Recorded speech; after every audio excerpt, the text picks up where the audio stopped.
আমার question, it is my personal question, I am not attacking anybody.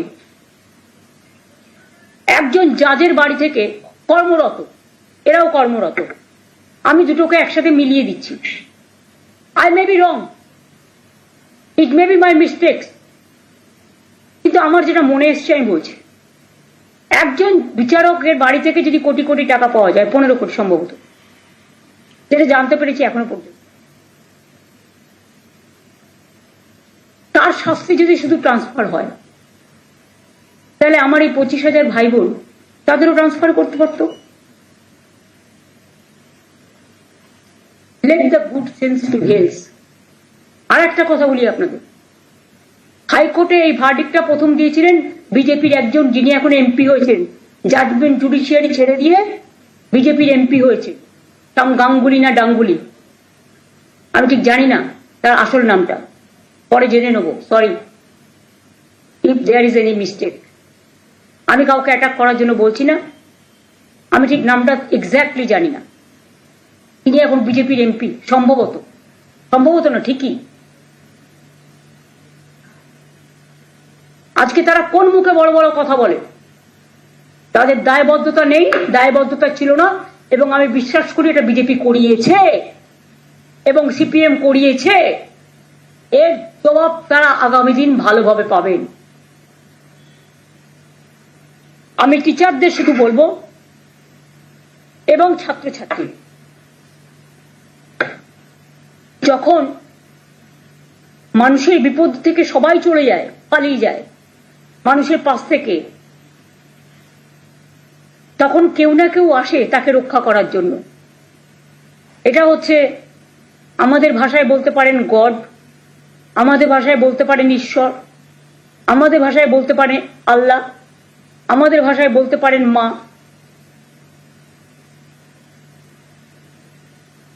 বিশ্বাস এবং ভরসাই তো আস্থা এবং ধর্ম, আর ধর্ম মানে মানবিকতা, আর ধর্ম মানে কর্ম। Somebody is to bail the cat. This is the right time, and that's why this warning bell to CPM and BJP party. কারো চাকরি দেওয়ার ক্ষমতা নেই, কেড়ে নেবেন না।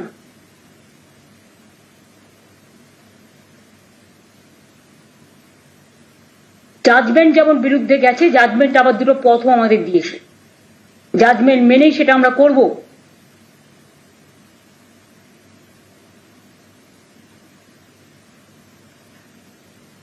কিন্তু সাথে সাথে একথাও বলবো,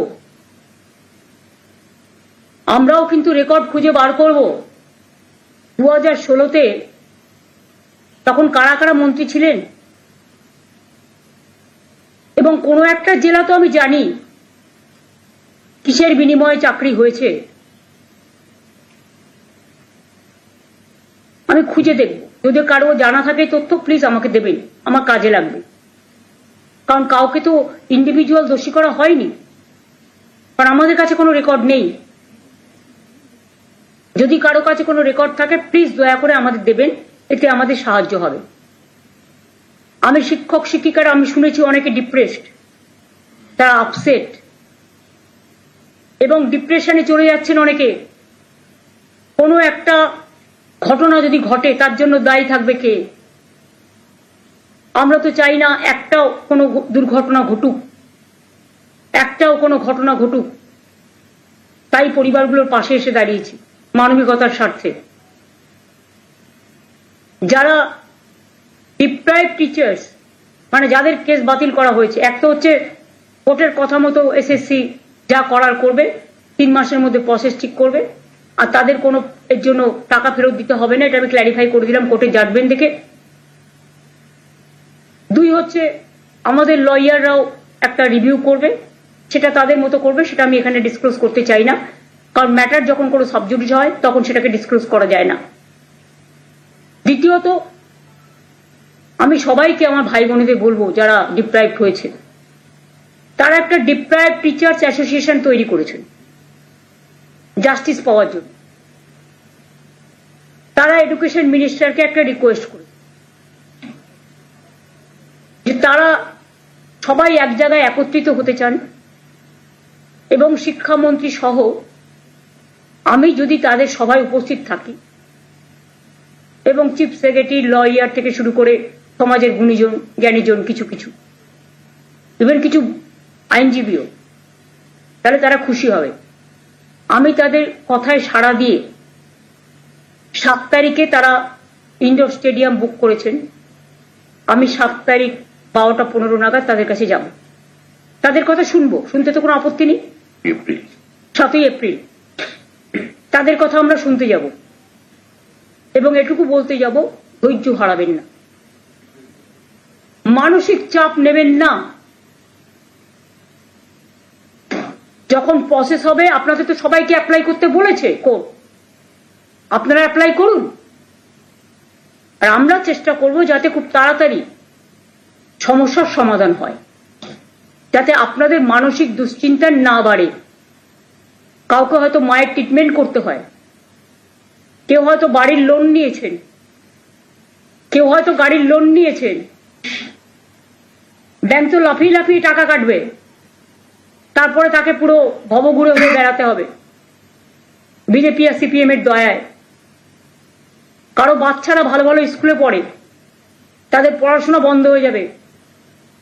কারো ছেলেমেয়েরা বাইরে পড়ে, ভালো এডুকেশন দেওয়ার জন্য তাদের উপর নির্ভর করে অনেক বয়স্ক এজেড পিতামাতা, তাদের খাদ্য, বাসস্থান, স্বাস্থ্য, সংস্থান নির্ভর করে। এই পরিবারগুলো যদি অচল হয়ে যায়, তাহলে বিজেপি সিপিএমও কিন্তু সচল থাকবেন না, এটা মাথায় রাখতে হবে। কোনো ঘটনা ঘটলে দায়িত্ব আপনাদের হবে, আপনাদের নিতে হবে। আর কোর্টের কথা মেনেই যা করার আমরা করব। তাই আমি আবার বলছি, যারা আপনারা আজকে বঞ্চিত হয়েছেন ন্যায্যভাবে, তাদের পাশে আমরা ছিলাম, আছি এবং থাকব। তাতে যদি বিজেপি আমায় মনে ভাবে যে মানবিকতার স্বার্থে দাঁড়ালাম বলে তারা আমাদের সবাইকে জেলে পুরে দেবে, আই ওয়েলকাম। আমি সেটাকে স্বাগত জানাবো, আহ্বান জানাচ্ছি। Catch me if you can. Thank you very much. আর গরমের ছুটি, যেহেতু গরমটা বেশি, তাই 30শে এপ্রিল থেকেই প্রাইমারি এবং হায়ার সেকেন্ডারি স্কুলগুলোতে গরমের ছুটি পড়ে যাবে। এর মধ্যেও আপনারা জানেন 10ই এপ্রিল ছুটি আছে, মহাবীর জৈনের জন্মদিন। 14-15 পয়লা বৈশাখ আছে, অনেকগুলো রবিবার আছে। কাজেই হয়তো 30শে এপ্রিলের মধ্যেও অনেকগুলো দিন, ধরুন 12-13টা দিন অন্তত ছুটির মধ্যে বেরিয়ে যাবে। সুতরাং আগে ছুটি হতো মে মাসের 2nd উইক থেকে। যেহেতু গরম ওয়েদারটা বেশি, বাচ্চাদের কষ্ট হয়, তাই আমরা ডিসিশন নিয়েছি। এটা এডুকেশন মিনিস্টার আমাকে জানিয়েছেন যে ছুটিটা 30শে এপ্রিল থেকে পড়বে এবারে গরমের ছুটিটা, যাতে ছাত্রছাত্রীদের এবং টিচারদের কোনো অসুবিধা না হয়। অনেক অনেক ধন্যবাদ। যদি আপনাদের কোনো কোয়েশ্চেন থাকে,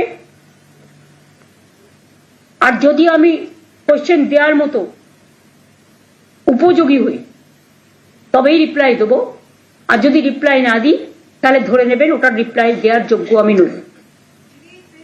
দিদি, একটা কথা জিজ্ঞাসা করছি, সেটা হচ্ছে যে এই মুহূর্তে তো সেশন চলছে, জানুয়ারি মাস থেকে সব স্কুলগুলোতে পড়াশোনা শুরু হয়ে গেছে, সেশন চলছে, এবং যে এই 26,000-এর মধ্যে দেখা যাচ্ছে যে প্রায় 17,000 মতন তারা টিচার রয়েছেন, বাকিরা গ্রুপ সি গ্রুপ ডি সব রয়েছে।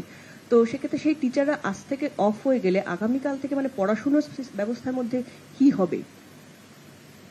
এডুকেশন সিস্টেমটাকে কোলাপস করাই বিজেপি গভর্নমেন্টের লক্ষ্য। তাই এটা নিয়ে আমরা কিছু ভাবছি, সেটা আমি এখনই প্রেসকে বলবো না। আমাদের ভাবনাটা ভাবনার মধ্যে থাকতে দিন। এটা আমরা আইনত, আমরা আইনেই লড়ব, ঠিক আছে? সুপ্রিম কোর্ট ভার্ডিক্ট দিয়েছে এদের চাকরি চলে যাবে, যাদের যাবে, যাদের যাচ্ছেই 25,000, তাদের তো আগামী 3 মাস পর আবার প্রসেসিংয়ে বসতে বলা হয়েছে, কিন্তু এই 3 মাস তারা না, 3 মাসের মধ্যে কমপ্লিট করতে বলেছে প্রসেস। 3 মাসের মধ্যে প্রসেস কমপ্লিট করতে। শুনুন, কোর্ট যখন একটা ভার্ডিক্ট দেয়, আমাদের কোর্টের ভার্ডিক্টটাকেও মর্যাদা দিতে হয়। আমরা কিভাবে কি করবে না করবে এসএসসি, আমি এসব বলতে পারবো না। It is not within me. আমাকে কোর্টের ভার্ডিক্ট মেনেই তার থেকে রাস্তা বের করে কাজটা করতে হবে। Don't insist me to say anything against of the court verdict. Since morning, we have seen that BJP is tweeting and they are alleging that whatever has happened, state government is responsible for the verdict. How do you react to that? They are the people, I should not mention their name. They are responsible for this case. It is their lawyer. It is their party member, a member of parliament who retired, who have taken voluntary retirement to contest the MP election. And after the retirement, he said, I am a man of BJP party. Do you think the question is there to ask any clarification? And who fought this case? Vikas Bhattacharya. Who is he?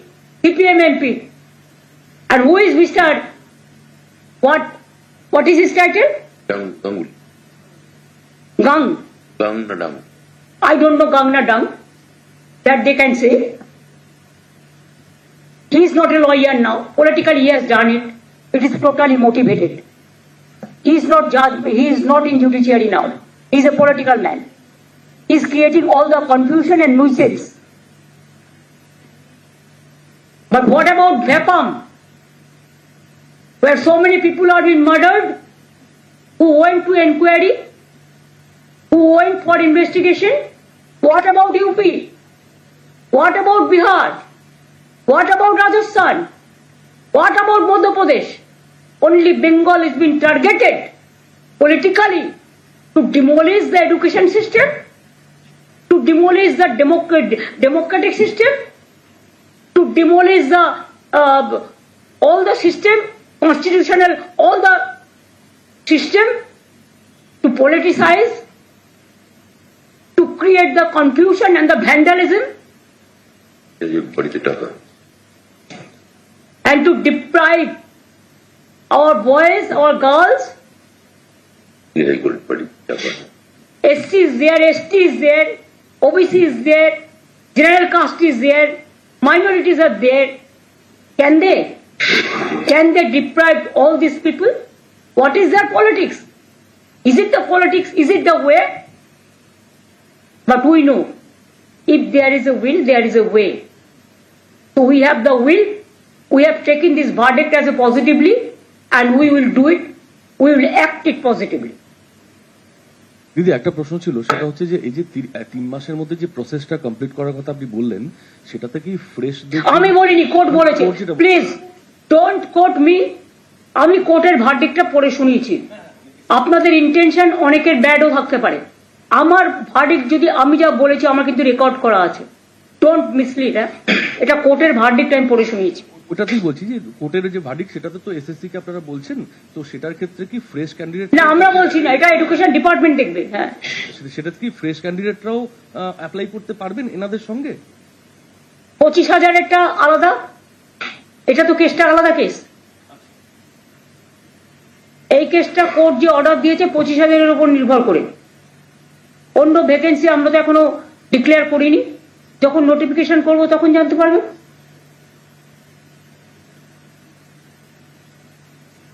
যারা সেই সময় apply করেছিল তারা করতে পারে।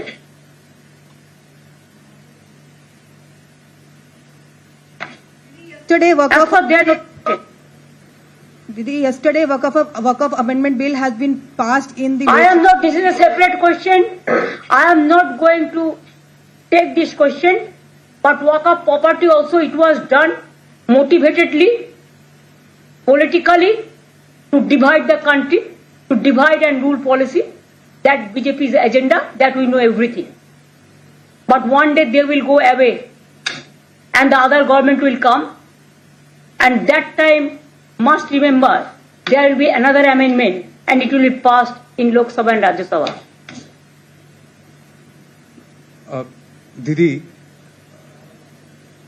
দিদি অনেক প্রার্থীদের, যারা প্রার্থী নয়, যারা অ্যাকচুয়ালি চাকরি করে, অনেক টিচারদের সঙ্গে কথা বললাম, তারা এখন স্কুল থেকে শহীদ মিনারে এসছে। তারা কালকে স্কুলে যাবেন কিনা সেটাও জানেন না, নেক্সট 3 মাস কি হবে সেটাও জানেন না। তারা ভাবছে যোগ্য অযোগ্য লড়াইয়ে সবার একসাথে বলি হয়েছে। What is the road ahead এই নেক্সট 3 মাস 2 মাস? এইটাই তো আমরা বলছি যে একজন দোষীর জন্য তুমি সবাইকে কি করে এক জায়গায় যুক্ত করলে। এবং 2 হচ্ছে, আগের চিফ জাস্টিস এটাকে স্টে করে দিয়েছিলেন supreme কোর্টেরই। The then Chief Justice Mr. Chandrachud stayed the High Court verdict. তো আর একজন সুপ্রিম কোর্টের সিজে কি তার কাছ থেকে আমরা এইটুকু মানবিকতা আশা করতে পারি না যে একটা সুযোগ দেওয়া, আত্মরক্ষা সুযোগ দেওয়া? আমি দেখেছি ল কখনো বদলায় না। একটা জাজমেন্ট আর একটা জাজমেন্টের সাথে কন্ট্রাডিকশন হয় না, এটা আমরা শিখেছি। কিন্তু এখানে তো দেখলাম একজন বিচারপতি চিফ জাস্টিস জাজমেন্ট দিয়ে গেলেন। আমিও এখন যে চিফ জাস্টিস তাকে ক্রিটিসাইজ করছি না, কিন্তু আমি ল সম্বন্ধে বলছি, জাজমেন্ট সম্বন্ধে বলছি। ওয়ান চিফ জাস্টিস স্টেড, আদার চিফ জাস্টিস ক্যান্সেলড। এটার মিনিংটা আপনারা খুঁজে নেবেন, আমি নয়। কোর্ট ব্যাস, এবার আমি ছাড়ি। হ্যাঁ, থ্যাংক ইউ সো মাচ।